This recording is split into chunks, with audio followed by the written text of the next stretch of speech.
Hey there, I'm here with Ceal, and this is our guide to reading a research article. Reading a research article can seem like a super daunting task, especially when it's in a language you're still learning. But I'm here to give you a few tips to make it easier to read these papers. Some papers are 20 or 30 pages long and contain many sections.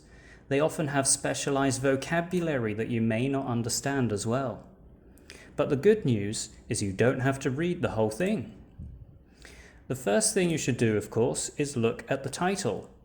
It gives us the main idea of the paper and the topic it discusses. At this point, you can also take a look at the keywords section on the first page to see if the keywords match up with what you're looking for. After this, it is essential that you read the abstract as carefully as you can. The abstract is basically a summary of the entire paper, and it usually tells us why the paper was written, the methods that it used, and what the research found out. If at any time there is a word or two you don't understand in the abstract, stop and check it in the dictionary. These words are often fundamental to your understanding of the paper, and they will almost definitely be repeated later on. At this point, you will know all the key parts of the research article, and you can decide if it is suitable for your essay topic or not. If it is, you need to spend some time reading the last section of the introduction.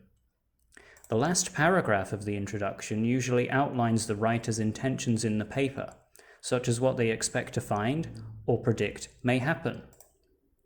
Once we've looked at that, we can actually skip straight to the conclusion.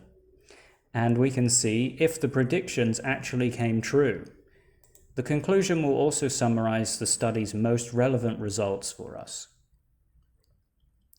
Once we finish reading the conclusion, you're almost done. The research article will quite likely have some tables or figures in the results or discussion section.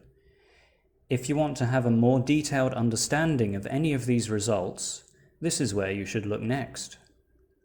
The discussion section is actually very useful because it outlines how the results relate to the wider world.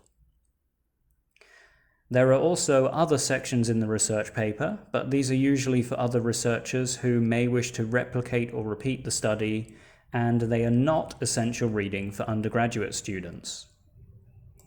So, those are my tips on how to read a journal article. Thank you for watching.